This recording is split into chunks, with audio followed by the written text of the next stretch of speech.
This is Prometheus, and he's paying the most terrible price imaginable for giving humanity its greatest gift, chained to a desolate mountain, his flesh ripped open daily by a relentless eagle. He endures an eternal agony. Yet, even in this horrifying torment, his defiance burns brighter than any flame, a testament to the colossal sacrifice he made for us. Imagine, for a moment, a world where he hadn't helped, a world where fire, the very spark of civilization, remained forever beyond our grasp. Life would have been a relentless, brutal struggle. Humans would have remained huddled in caves, shivering, starving, hunted, never dreaming of cooking food, forging tools, or building warmth into their darkest nights. Our evolution, our very progress, would have been held back for eons, perhaps never truly beginning. For without that fiery gift, humanity might never have risen beyond mere survival. But Prometheus did help. He defied the mighty Zeus, risking everything to bring us that forbidden spark. And because of him, we move from darkness into light, from weakness to ingenuity, from a primal existence to the dawn of civilization. Tonight, we plunge into the extreme details of his story. The Titan whose boundless compassion ignited the human spirit, and the eternal, agonizing price he paid for it. This is not just a myth. It's a fundamental origin story of our resilience, our progress, and the enduring cost of true defiance. Let this ancient tale light your dreams as you fall asleep. To truly understand Prometheus, we must first go back to a time even older than the Olympian gods, a time when colossal beings called Titans ruled the cosmos. Imagine giants, older than the mountains, with power that could shake the very foundations of the earth.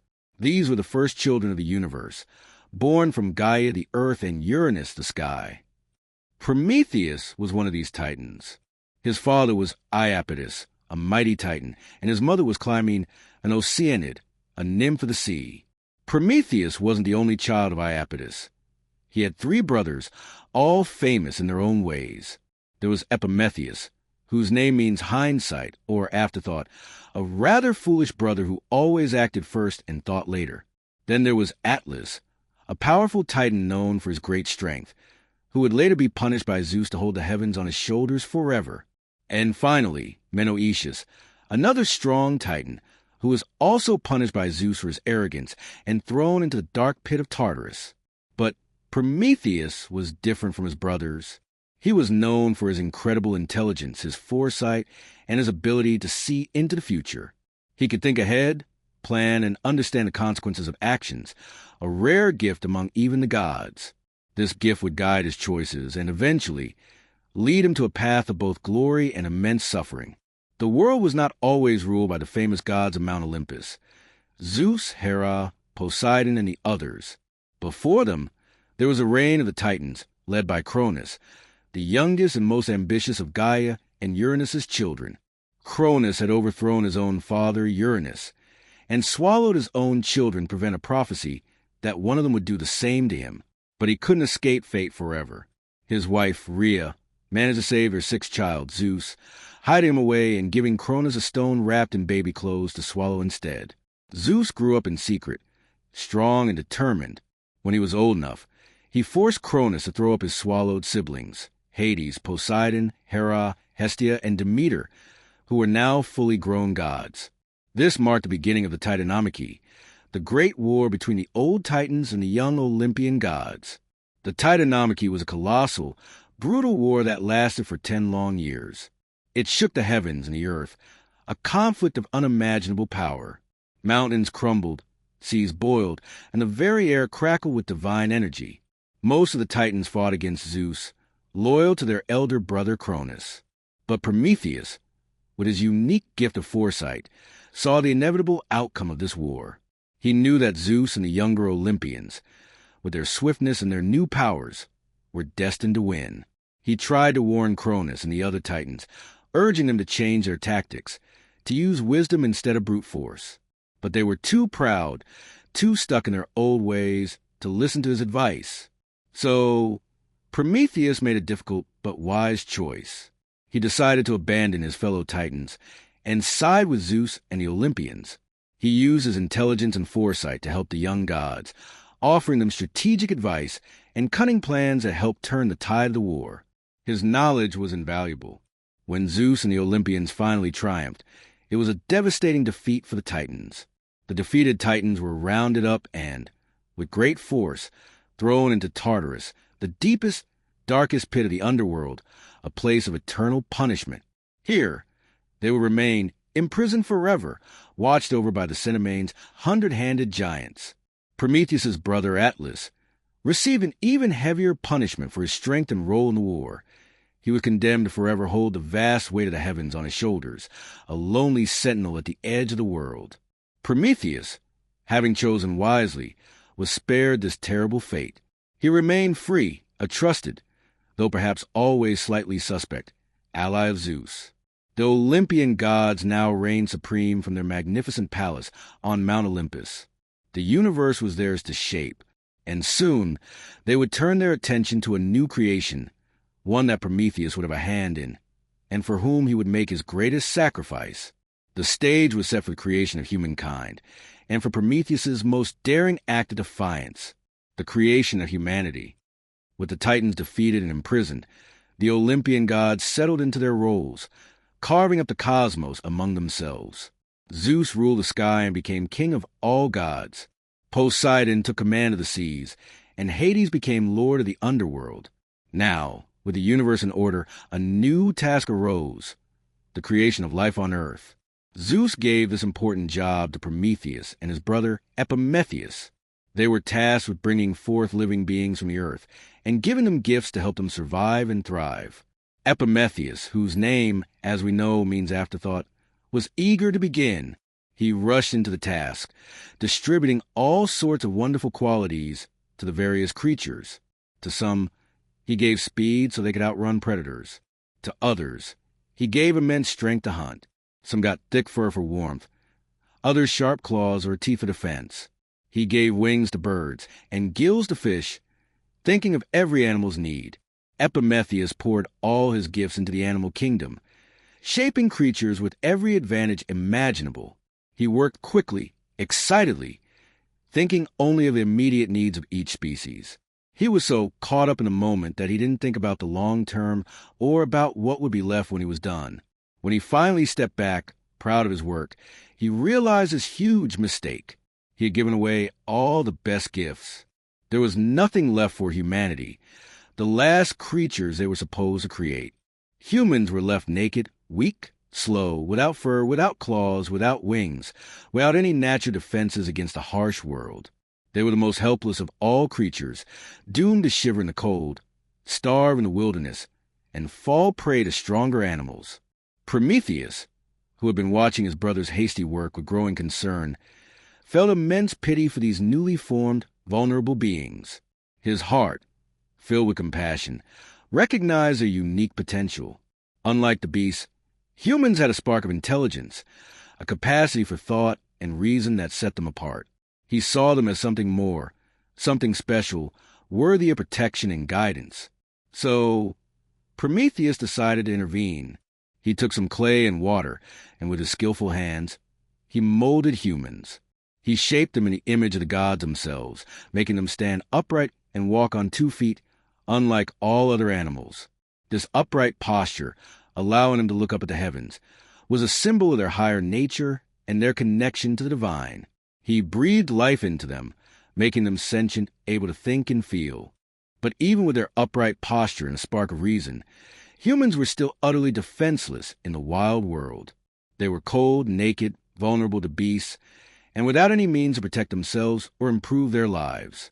Zeus, watching from Mount Olympus, had intentionally left them this way. He wanted humanity to remain primitive, dependent on the gods, forever looking up to them for every need. He wanted them to be humble and easy to control. Prometheus, however, believed humanity deserved more. He saw the vast potential trapped within their fragile forms. He knew that without a crucial element, they would never truly flourish, never become the intelligent, creative beings he envisioned. He knew what that element was, and he knew Zeus had strictly forbidden it. It was a gift that would lift humans from the mud and darkness into the light of civilization, a gift that would make them strong and independent. That gift was fire. Prometheus began to think of a plan, a way to help humanity without directly defying Zeus. At least, not yet. He needed to find a way to trick Zeus, to get around his absolute power, and provide humanity with the tools they needed to survive and thrive on their own. This quiet act of defiance, born from a deep love for his creation, would set in motion a chain of events that would bring him unimaginable suffering, but would forever change the fate of humankind. He was ready to challenge the king of the gods for the sake of his beloved mortals. The trick at Mecone and Zeus's growing suspicion. Even after Prometheus had given humans their unique shape and a spark of reason, their lives were still incredibly hard. They lived alongside the powerful gods, but there was a great distance between them. Humans were mortal and weak, while the gods were immortal and all-powerful. To keep some order and show humanity's place, the gods sometimes met with mortals. One such important meeting took place in the ancient city of Mecone. This was a time when gods and mortals still shared the earth more closely, before the great separation. The purpose of this gathering was to decide how sacrifices would be made from then on. It was meant to establish a fair way for humans to honor the gods, and for the gods to receive their due. Prometheus, known for his cleverness and his deep care for humanity, was chosen to arrange the sacrifice. He understood that this meeting was very important, a chance to perhaps secure a better deal for his beloved humans. He knew Zeus, the king of the gods, was watching closely, and that any misstep could lead to trouble. So, Prometheus devised a cunning plan, a trick meant to benefit humanity. He slaughtered a large ox and prepared it for the sacrifice, but he divided the animal into two portions, preparing them in a very specific, deceptive way.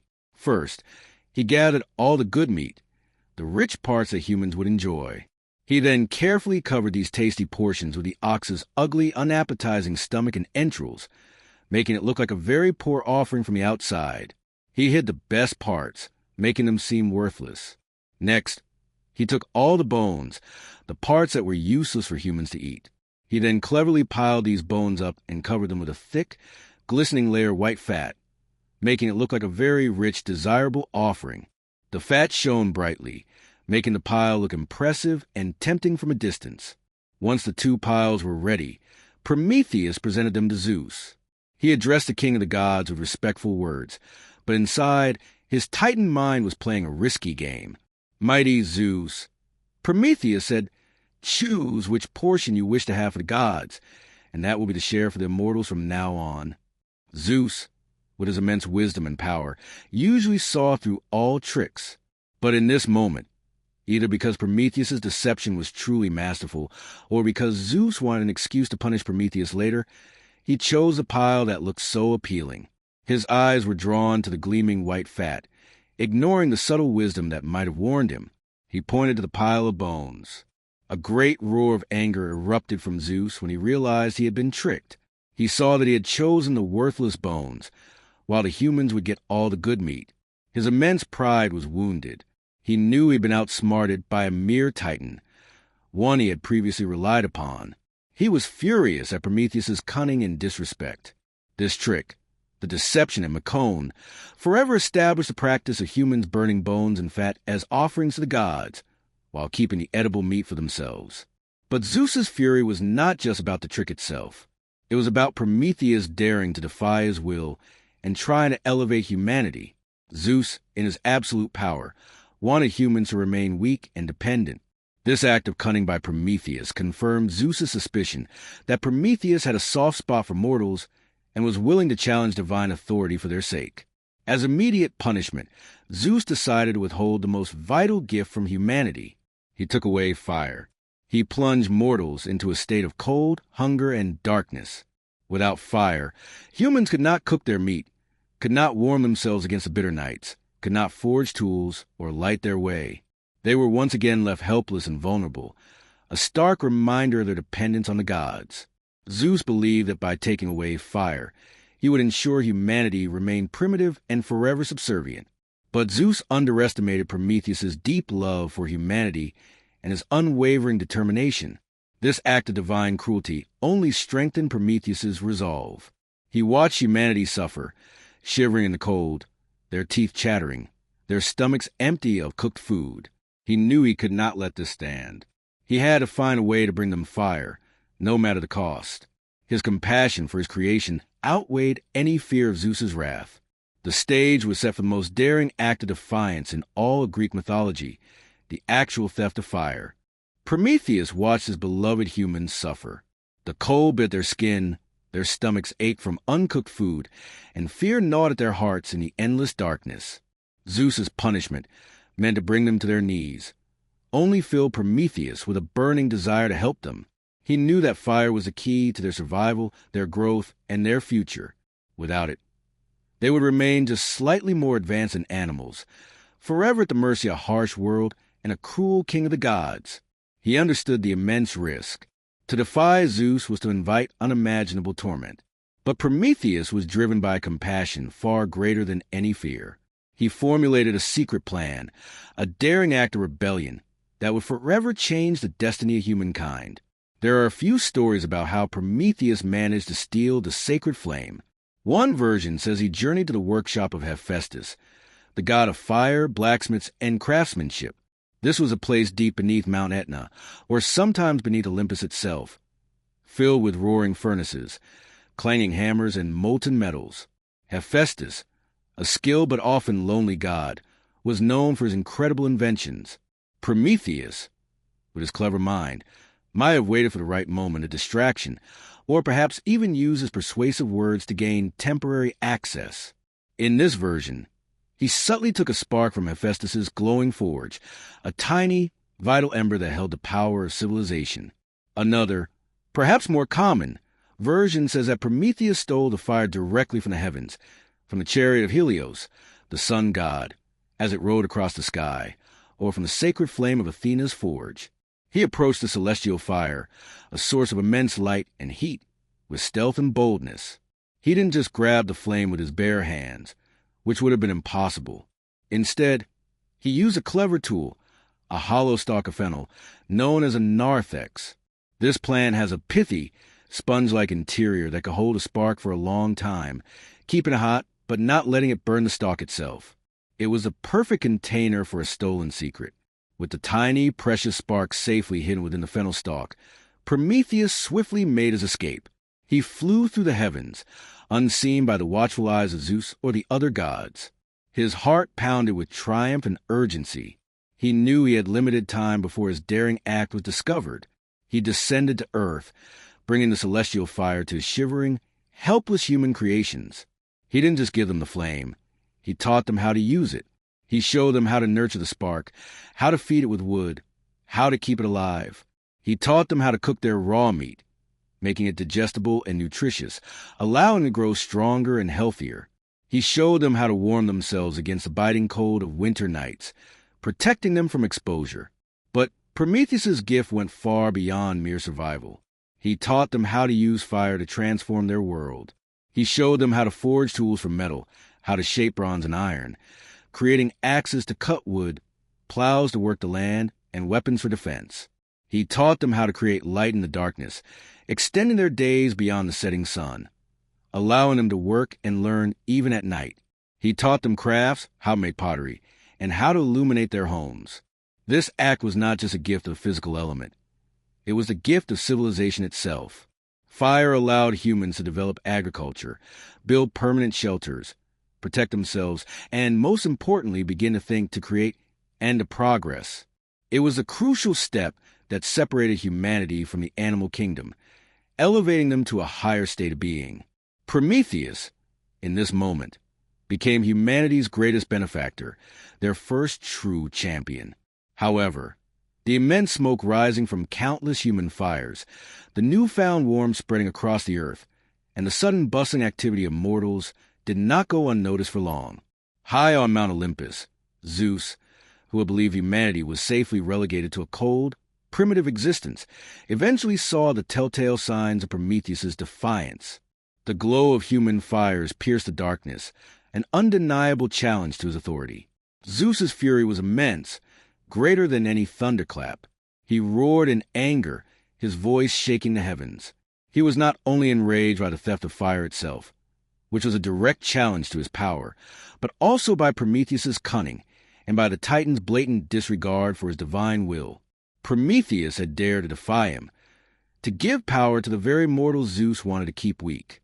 He knew that this act would not go unpunished, and his revenge would be terrible, reaching far beyond just Prometheus to touch all of humanity. The stage was set for a new kind of punishment, one designed to humble both the defiant Titan and his favorite creations. Zeus's vengeance, the punishment of humanity, Pandora. Zeus, the king of the gods, was absolutely seething with rage. Prometheus had not only outsmarted him at Mecone, but now he had brazenly stolen the sacred fire, the very element Zeus had specifically withheld from humanity. This was a direct insult, a challenge to his supreme authority.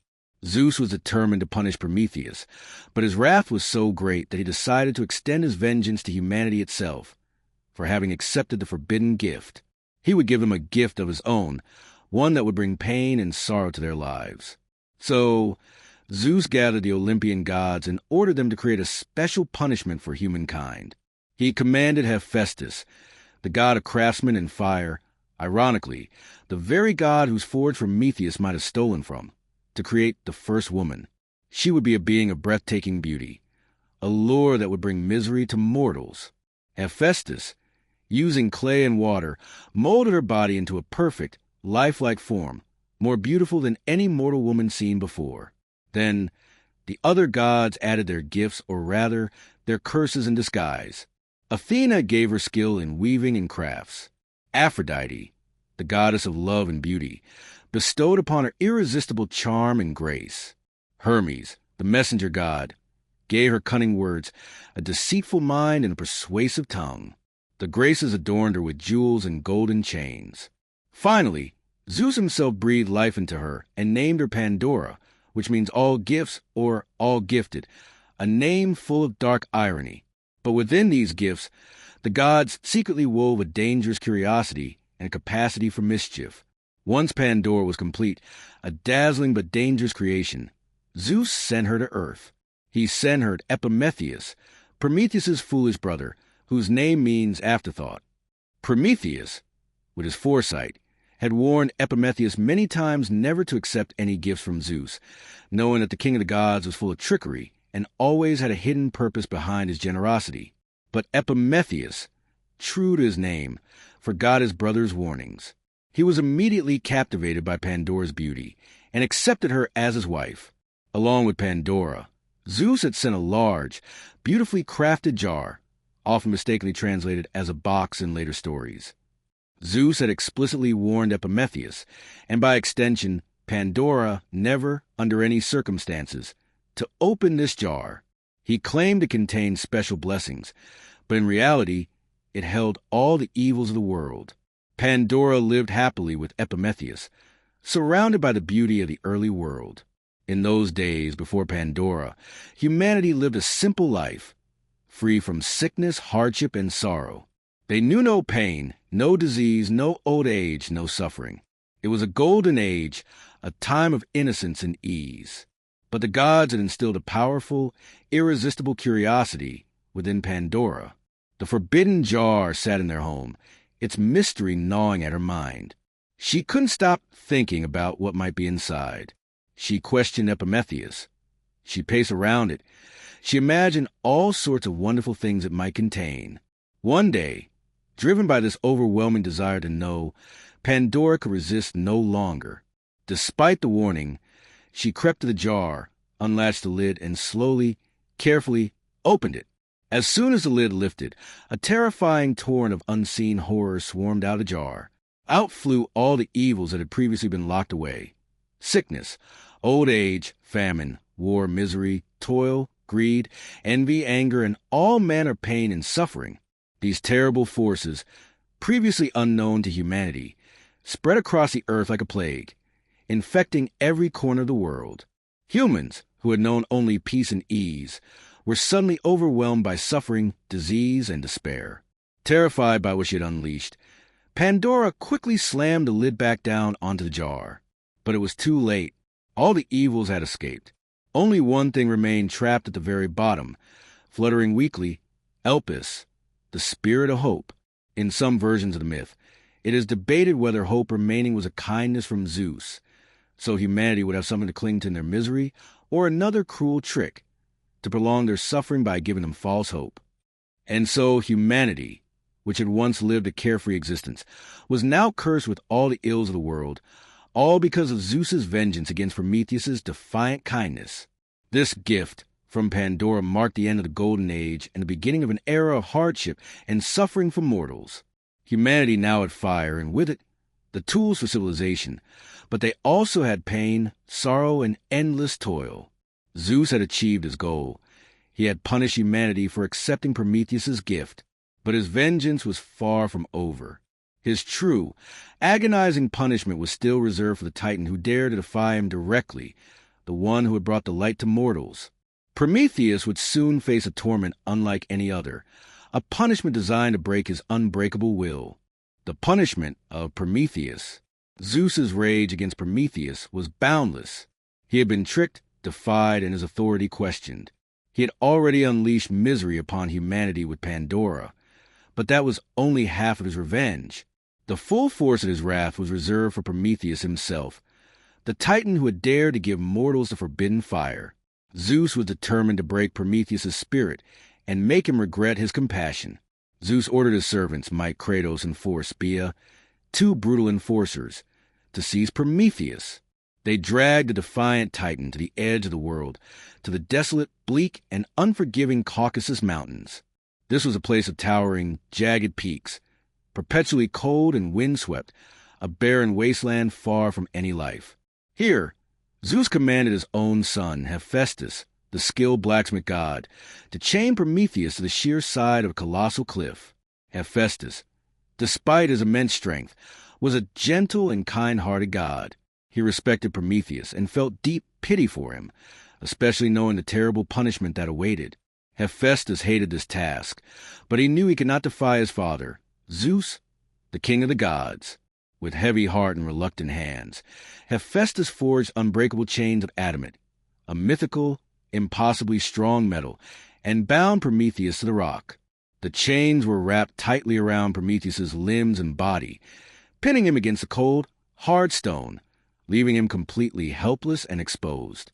Prometheus was not chained to the top of the mountain, but high up on its side, visible to any who might pass by, a stark warning of Zeus's power and cruelty.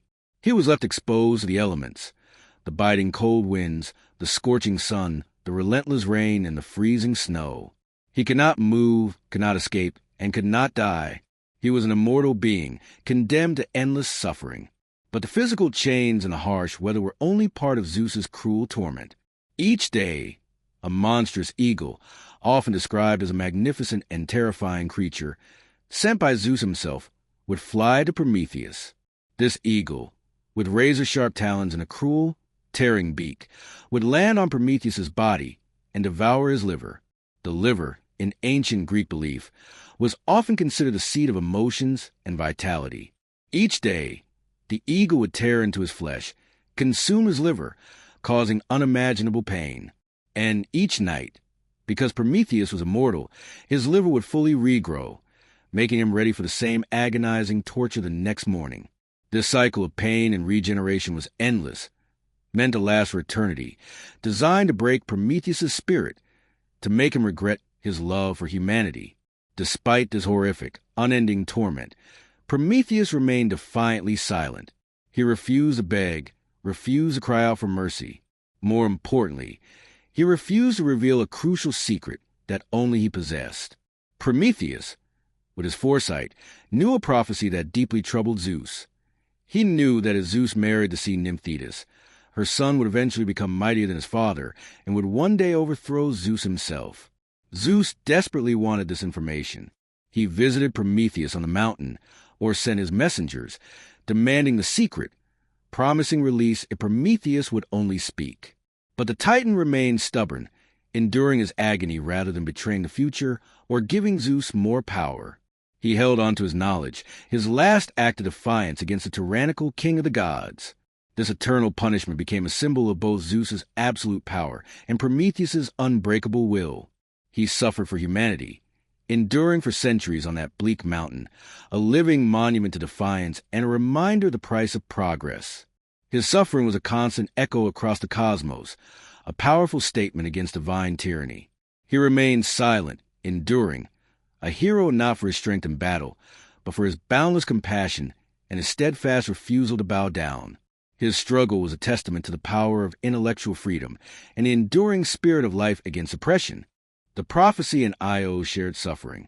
Centuries passed, each day a new cycle of agony for Prometheus on the unforgiving Caucasus Mountains. Yet his will remained unbroken, his secret held firm. He endured the tearing beak of the eagle, the biting winds, and the loneliness, refusing to yield to Zeus's demands of prophecy about Thetis. His silent endurance was a testament to his profound love for humanity and his unwavering defiance against the king of the gods. During these long centuries of torment, Prometheus was not entirely alone in his suffering. One day, a strange and pitiable figure appeared at his desolate cliff. It was a young woman, or rather, a white heifer cow, driven by a frenzied madness, constantly tormented by a stinging gadfly that pursued her relentlessly. This was Io, another victim of Zeus's impulsive desires and Hera's jealous wrath. Io had once been a beautiful princess, a priestess of Hera, whom Zeus had fallen in love with. To hide his affair from his ever-watchful wife, Zeus had transformed Io into a white cow. But Hera, seeing through the deception, demanded the cow as a gift and then set the 100-eyed giant Argus Panoptes to guard her. When Hermes eventually slew Argus at Zeus's command, Hera, in her boundless fury, sent a gadfly to eternally torment Io, driving her mad across the earth, making her wander without rest or peace. As Io, in her maddened bovine form, stumbled upon Prometheus, she cried out in human words, recognizing him. She was drawn to him, sensing his wisdom and his shared suffering at the hands of Zeus. She asked him about her endless wanderings and when her torment would end. Prometheus, despite his own pain, felt pity for Io. He recognized her plight, a direct consequence of Zeus's tyranny, much like his own. He spoke to her, his voice weary but kind, and used his foresight to reveal her future. He told her that her wanderings would eventually lead her to the land of Egypt, where Zeus would finally restore her human form. There, she would give birth to a son, Epiphus, and from her lineage many generations later would come a great hero who would finally free Prometheus from his chains. This was the first hint of Heracles, the hero destined to release him. This encounter with Io was significant. It showed Prometheus's continued compassion and wisdom, even in his extreme suffering. It also offered a glimmer of hope, not just for Io, but for Prometheus himself, that his torment was not truly endless. He knew his eventual liberator would come from Io's distant descendants, confirming that fate, even Zeus's own, was not entirely without limits. He passed on the knowledge, fulfilling his role as a prophet and benefactor, even while utterly helpless. Prometheus's suffering became a cosmic lesson in patience and endurance. He refused to break, holding his secret, embodying the resilience of intellect and the power of forethought against brute power. His chained figure on the mountain became a silent challenge to Zeus, a reminder that even the king of the gods could not truly crush the spirit of defiance or the gift of knowledge. He remained a symbol of intellectual freedom, suffering silently for millennia, a silent beacon against tyranny. His story continued, an enduring saga of sacrifice and the unyielding spirit of humanity, release and legacy. After countless ages, the prophecy foretold by Prometheus himself, and later by Tiresias, began to unfold. Zeus, having finally learned, perhaps through other means, or having realized that no force could break Prometheus's will, that if he married Thetis, her son would indeed be greater than him, chose to marry her to a mortal king, Peleus. Their son was Achilles, the greatest hero of the Trojan War, ensuring Zeus's reign remained safe. Now, with this threat avoided, and perhaps realizing that Prometheus's suffering had gone on long enough, Zeus finally allowed for Prometheus's release. The hero destined to free Prometheus was Heracles, the mightiest of all Greek heroes, a son of Zeus himself. Heracles was performing his famous 12 labors, a series of impossible tasks given to him by King Eurystheus, at Hera's jealous insistence. One of these labors brought him to the far western lands, possibly near the Caucasus Mountains, while he was searching for the golden apples of the Hesperides. As Heracles journeyed, he came upon the desolate peak where Prometheus was chained. He witnessed the horrific daily torment inflicted by Zeus's eagle. Filled with pity and recognizing the Titan's noble sacrifice for humanity, Heracles, with his incredible strength and skill, resolved to free him. Heracles, a master archer, took aim with his mighty bow. With a single perfectly aimed arrow, he struck down the monstrous eagle, ending its cruel daily ritual of devouring Prometheus's liver. Then, using his immense power, Heracles approached the chained Titan and, with a series of powerful blows, smashed the adamant chains, finally releasing Prometheus from his long, agonizing bondage. Prometheus was at last free. He was weak from centuries of suffering, but his spirit was unbroken. He stood tall, a symbol of liberation. However, Zeus had a condition for his release, a way to ensure that the prophecy of Prometheus being eternally bound was still technically fulfilled. Prometheus was to forever wear a ring made from a link of his broken chains, set with a piece of the very rock to which he had been chained. This act in myth is sometimes said to be the origin of humans wearing rings with stones, a symbolic connection to Prometheus's sacrifice and humanity's freedom from absolute divine control. Prometheus, now free, was able to finally reveal the full prophecy about Thetis to Zeus, confirming that Zeus had made the right choice by not marrying her. This act of sharing his knowledge, even after so much torment, highlighted Prometheus's continued wisdom and his acceptance of the new cosmic order, now that justice had been served. Prometheus, the Titan who dared to defy the gods for humanity's sake, remained a revered figure. He became a symbol of human progress, ingenuity, and the enduring struggle against oppression. His story is a powerful reminder of the importance of knowledge, the cost of compassion, and the resilience of the human spirit. He endured unimaginable suffering, but his ultimate triumph was seeing humanity thrive, guided by the very fire he had stolen for them. His legacy is etched into every flame that burns, every tool that is forged, and every act of defiant progress made by humankind. The ever-burning flame. The tale of Prometheus is more than just a myth of gods and titans. It is a profound exploration of sacrifice, defiance, and the very essence of human potential. From his wise decision to side with Zeus during the Titanomachy, to his compassionate act of creating humanity and then gifting them forbidden fire, Prometheus set in motion a chain of events that changed the course of the world forever. His punishment on the Caucasus Mountains, the eternal torment by the eagle, stands as a stark testament to the immense price of his love for humankind. Yet, even in his agony, Prometheus remained unbroken, his spirit burning with the very flame he had stolen.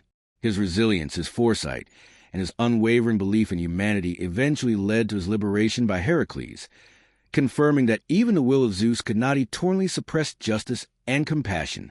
Prometheus' story teaches us that true heroism isn't always found on the battlefield. Sometimes it lies in the quiet act of defiance, the enduring spirit in the face of insurmountable suffering, and the boundless compassion that sparks progress. The fire he brought us wasn't just warmth and light. It was a metaphorical flame of knowledge, innovation, and independence that continues to drive human civilization forward. And so, as you drift to sleep, may the story of Prometheus remind you of the incredible power of the human spirit, the importance of questioning authority for the greater good, and the eternal spark of hope that burns even in the darkest of times. May the wisdom of Prometheus light your dreams as you fall asleep.